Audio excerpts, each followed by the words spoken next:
placing Viagra, Adderall in office coffee pots, shaving his arms, taking his shirt off on the desks, scraping certain excrement off of his underwear onto persons' desks, requesting that Mr. Farley be relieved of his duties or at least de-armed or disarmed.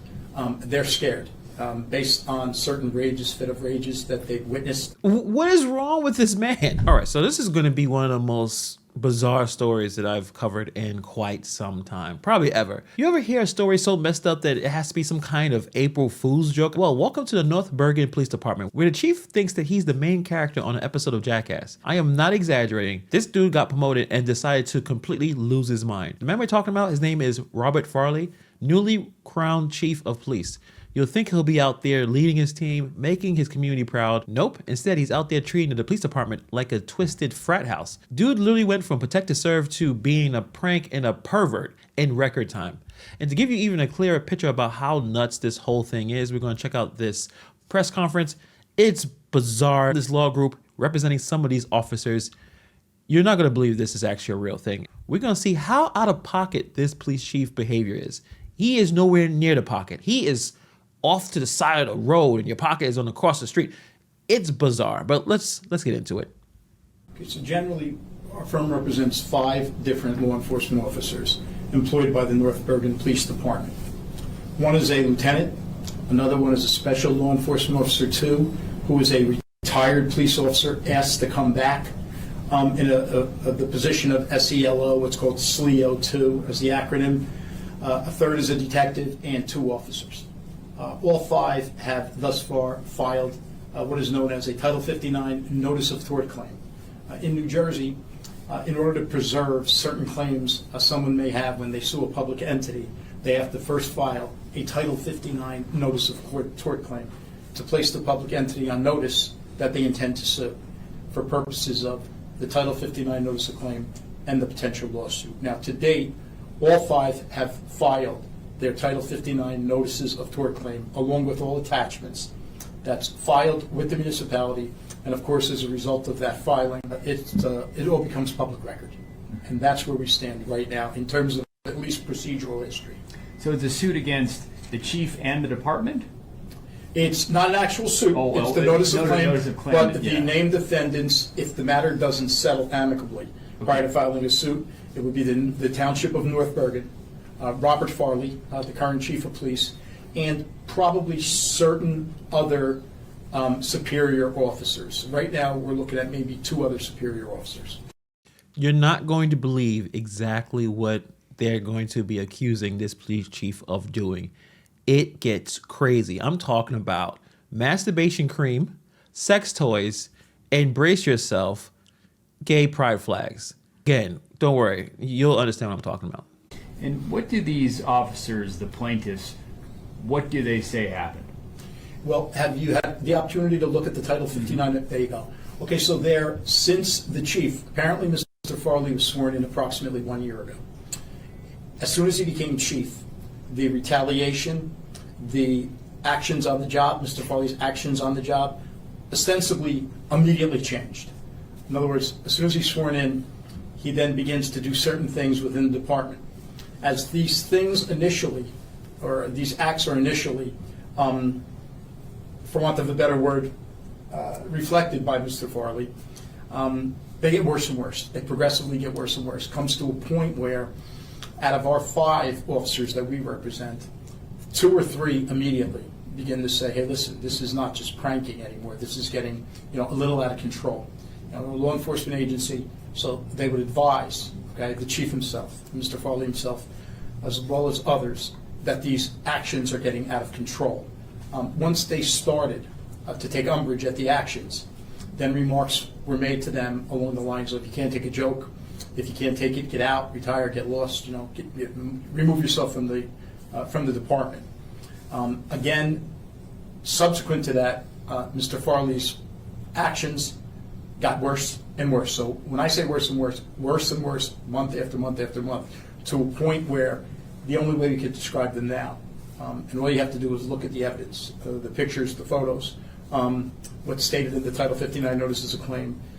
We actually have another video, a separate video, all you have to do is take a look at those to show what these acts entail. And some of them are just absolutely disgusting. Others have nothing to do with the officers. When I say nothing to do with the officers on the job, it actually went so far as to send certain things to officers' homes in terms of, well, I say in terms of, more precisely, masturbation cream, sexual toys, certain flags, gay flags. Listen, nobody really cares. If someone is gay, nobody cares about that.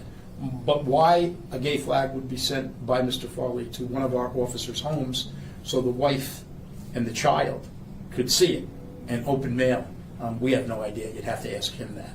I mean, I understand the sense of humor, but we have to understand the level of professionalism, especially if you're not reading the room. So this guy who likes to party and likes to have a good time is harassing his officers by being a complete weirdo that's still living the frat dream.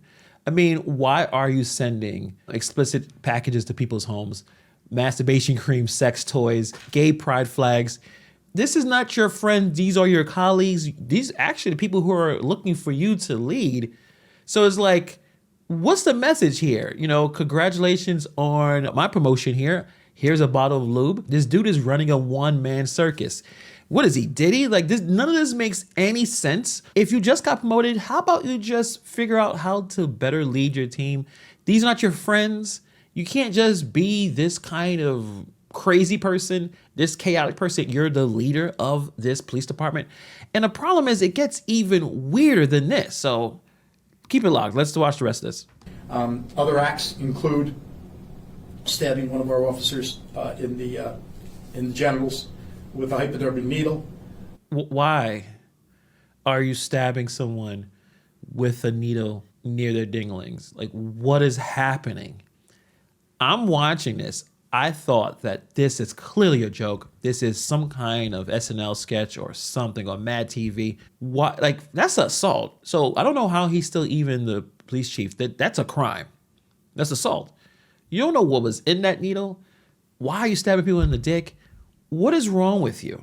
I mean, I hope it was a dude. I mean, I'm not hoping, but I mean, if he stabbed a woman there, he probably would be in jail. And then his responses to these jokes where some of these officers don't want it, the police chief is saying, if you don't like it, you don't have a sense of humor, get out of here. No, dude, we don't want to get our dick stabbed by needles. Like, what is wrong with this guy? I can't believe this is actually a real story. Placing Viagra, Adderall in office coffee urns, for want of a better word, coffee pots, shaving. And I know some of this sounds a little weird, guys. It's not real easy to relay, okay, because it's so bizarre. Shaving his arms, taking his shirt off, naked from the waist up, and shaving his arms on the desks of, I believe it's a deputy chief, scraping certain excrement off of his underwear onto persons' desks. What is wrong with this man? How did he become a cop in the first place? What is happening here? This is harassment. This is, even if you are a frat dude or you're in a college, this is too much. This is disgusting. I would have quit. I wouldn't be there. The moment I saw anything like that, I mean, all of it is just a guy that hasn't grown up, but how was he able to get to this point where he's doing this? This is not a practical joke. It's really just harassment. I mean, even if you're sending your rainbow flag to someone's house, if that's not your friend, it just makes it really weird because imagine your wife or your kid opening the mail and now they find this, there's no context, no explanation, straight confusion. Now people thinking that something happened when it's not true. This guy just loves some chaos. I can't believe that he's scraping things off his underwear. That's actually pretty disgusting. Defecating on the floor, your garbage cans. Why is he doing that? Witnesses watched it, saw it, not once, but numerous times. Why are you pooping in the office? This man should be arrested. It's not just quit. He needs to be arrested. He needs to not be a police officer anymore. You can't just take poops in the office while people are trying to do paperwork. How was he promoted? Who promoted him? You talk to that person who thought that this was a great idea. And the idea that all of a sudden he just changed his personality once he got promoted, I don't know about that. For him to be doing this kind of stuff, he had to have been doing this before. And this is just a smattering of certain things that were done. There's much more that are done, and they're all, enumerated in the Title 59 notices of tort claim. When you first had this case come across your desk, how'd you feel? What was your reaction? Bizarre. We've represented probably literally hundreds and hundreds of police officers over the years. What we do here at our firm, what we sort of specialize in. And you think you see it all. We've never seen anything like this in all my years. I'll be a lawyer almost 40 years next year. He's a little younger, one of our partners here, but we've never seen in all the officers matters we've seen. We represented officers in criminal, civil, matrimonial, whatever it might be. We have never seen anything that comes anywhere near this. This is, again, I make my living with words. I've said it before. As a trial lawyer, I make my living with words. I can't think of the precise word that would, describe what these actions, or how these actions could be described. This is like an episode of Dumb and Dumber. So Farley thinks it's hilarious to spike the station's coffee with Adderall and Viagra. This is not a Jim Carrey movie. Like, yes, watching this on TV would be kind of funny, but this is not a joke when you're dealing with police officers trying to do their job. Who wakes up and thinks, you know what this police department needs? Boner coffee. Does this man think he's auditioning for the show Jackass? Or did he just confuse leadership with some messed up frat initiation? Going back to trying to stab someone in the dick with a needle. Imagine going to work and having to dodge your boss with a needle like it's some kind of episode of Fear Factor. Who raised this man? Who taught him that this was even acceptable? Whether you're in office or at home or even at a college frat. So imagine your boss, shirt off, half naked, shaving his arms, and putting the shaved hair onto someone else's desk. I mean, is this some kind of rejected plot line from The Office? These are all things that he's accused of doing after he was promoted to chief? As soon as he was promoted to the position of chief, this is when this all started in earnest, and it just got progressively worse and worse and worse. At one point in time, one of our clients, actually two of them, advised their supervisors there that they were reporting what's going on to the Attorney General's office, New Jersey State Attorney General's office. We suggested to them that they do that after consultation. One of the clients advised the supervisors that they were actually driving there. They were leaving the department to drive to the Attorney General's office. As they're driving to the Attorney General's office, that client who advised them that he was doing so received a phone call, and he was terminated over the phone by, we believe, a deputy chief. Pretty sure it's a deputy chief. The termination was clearly illegal, violated 3 or 4 state statutes. You just can't do that. You're entitled to procedural due process, internal affairs trial, and everything else. Preliminary notices, disciplinary action. None of that was done, and he was just telephonically terminated. Now we're into some corruption territory. I mean, this guy's a wacko, sure. One officer tried to report the madness to the AG office, and before he can even get there, he gets fired over the phone. They didn't even bother to do it in person. They just called him up like they were canceling some kind of pizza order. And it was an illegal termination. Just like that. It turns out you can't just fire someone over the phone, even if you were a rogue chief on a power trip. And apparently it was this deputy chief, the guy that apparently had those shaved arm hairs on his desk. I guess maybe he's cool with that. So is he terminated now, or is he currently technically employed still by the department? Or as a result of the illegal termination, we contacted North Bergen. It appears as though North Bergen realized that that cannot be statutorily done. It was illegal. So then they noticed him subsequent to that with a letter that we received saying he's entitled to a hearing. And of course we've requested that. That's where we stand now. But before that was done, after he was telephonically terminated, a letter was sent to everyone within the department. A memo was circulated within the department saying that Special Law Enforcement Officer 2, Michael Derrin, was terminated from the department. Why that letter was sent, we have no idea. You'd have to ask them. But so the township has released a statement. They say they have full confidence in the chief's leadership. They strongly deny these false and outrageous allegations. They say that your clients are disgruntled officers who are resorting to attacking the reputation of a dedicated public servant to further their own selfish goals, in their words. Your response to that? Complete and utter rubbish. There's no other word to say that. Let me tell you why.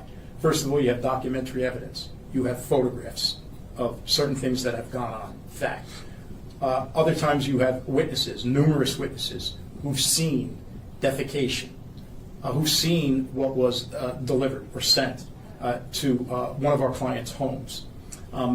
That's number two. Number three, all of our clients have straight out told us they'd have no problem whatsoever taking polygraph exams immediately. Now, the level of corruption gets deep. So the township is outright defending him.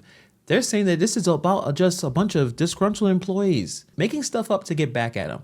Really? You really think that 5 officers came up to invent this crazy story? I mean, it is stranger in fiction.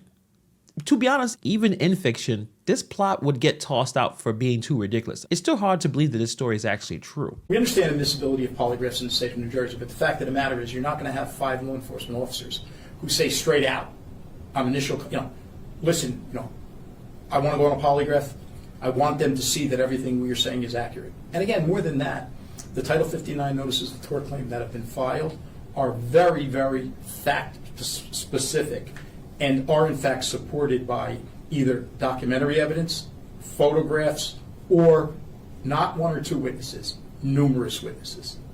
Is there a reason you know why those officers aren't here, why they're not speaking out today? Straight out fear retaliation. At this point in time, what we've done via a writing, we wrote directly to the Attorney General's office requesting that Mr. Farley be relieved of his duties or at least de-armed or disarmed. They're scared based on certain rages, fit of rages that they've witnessed now that they have filed this and it's become public the way it has. And again, it's all public record. It's a public filing, a Title 59 notice of tort claim. They all fear that if they're physically on the job there and he's physically there, they feel for both retribution on the job, career retribution, as well as physical retribution. Excuse me. I would be worried. Homeboy is crazy. He's straight up a clown, and he seems like he doesn't have a limit to the things that he is willing to do. If he's going to stab someone in the penis with a needle, yeah, I'll be worried too. Like, this dude should not be a police officer. I'm sorry. He should be fired. Like, not demoted. He needs to be off the force. This is weird. This is a lack of judgment that I think any police officer should not have. The lack of understanding what's going on is dangerous. What they're seeking, number one, of course, they're looking for remuneration, monetary remuneration. However, number one is that he be relieved of his duties. Okay, nobody wants to hurt him. Our clients, no matter what they've been subjected to, have made it clear to us. Nobody wants to hurt the guy, but he needs to be relieved of his duties. So these officers are not necessarily looking for money. They just want this guy fired. They want this guy out of their way. They want him out of the department. And if he is doing this, I would agree, get him fired. This guy is a complete weirdo. So I don't know. We're definitely going to follow this one. I mean, it's up in Jersey. Jersey, what are you guys doing over there? You guys need to tighten it up over there. We're going to see exactly what's going to happen here. I mean, it's not a lawsuit yet. It's kind of like, hey, we kind of want this taken care of as fast as possible before it goes into some kind of real litigation. Let me know in the comments below what you think about this story. Thank you for taking time to watch this video, and I'll see you guys in the next video.